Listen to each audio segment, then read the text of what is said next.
Kata ulama, ilmu yang manfaat itu ada beberapa tanda yang disebutkan oleh ulama. Jika ilmu ini ada pada kita tetapi tidak memberi manfaat, maka ilmu ini sia-sia.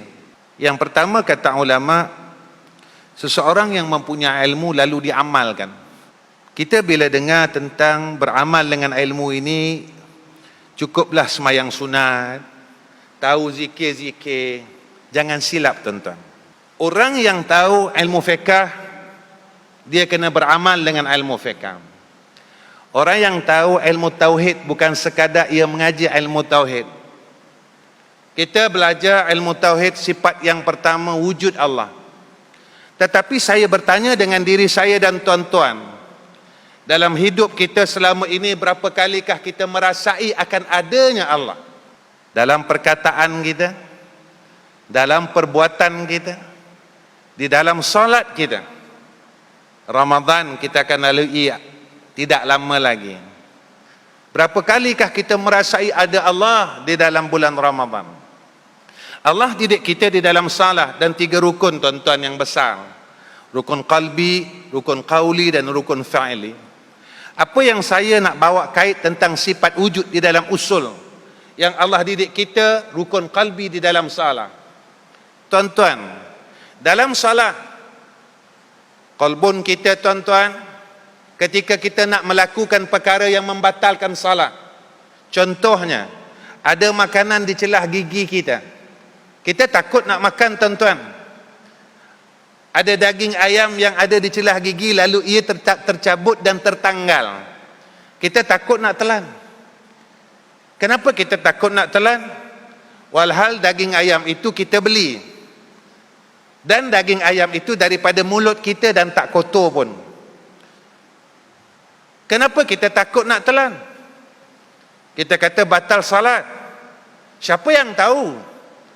Orang sebelah tak tahu. Nak zaman sekarang tuan-tuan, kita salat jarak 1 meter, lagi orang tak tahu. Dan akhirnya kita akan mendapat satu jawapan, Allah Maha melihat.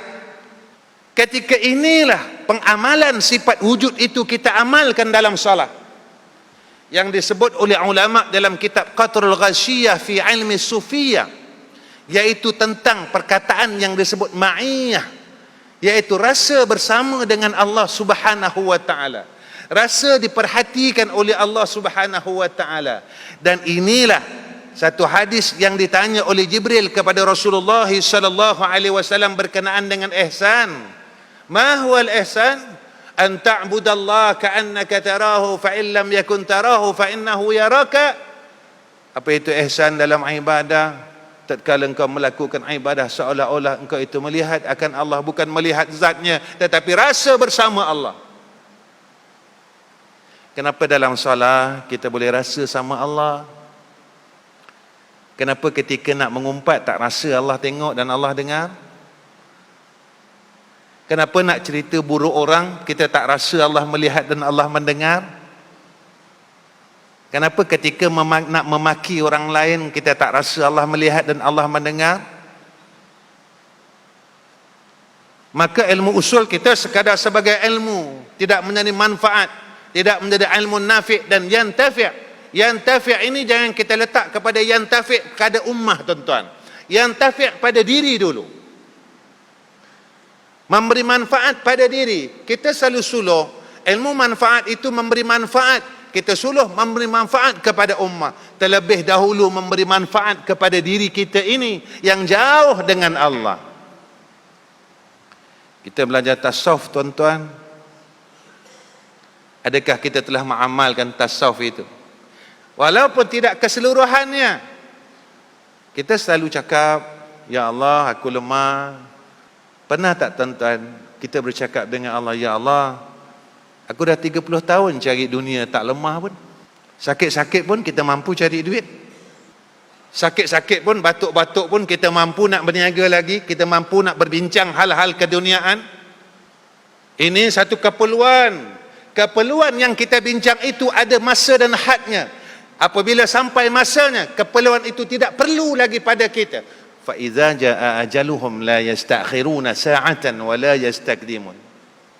Kenapa dalam diri kita tidak langsung tengah berbincang tentang hal-hal yang kita nak bawa balik menemui Allah. Ilmu yang ada pada kita tuan-tuan seolah-olah tidak manfaat pada sisi Allah Subhanahu wa taala.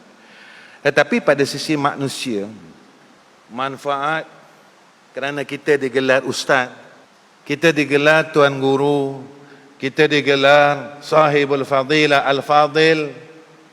Rupanya pada Allah kita ini dilaknat. Tuan-tuan, ada hadis yang sahih.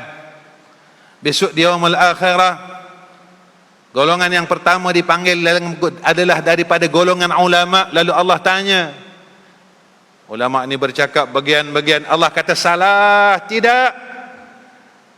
Kamu menggunakan ilmu kerana jalan ini, jalan ini, jalan ini, jalan ini. Tidak benar pada sisi aku, kata Allah. Tuan-tuan, Allah tahu apa yang ada pada hati kita. Kita boleh tipu orang, tetapi kita tak boleh tipu Allah.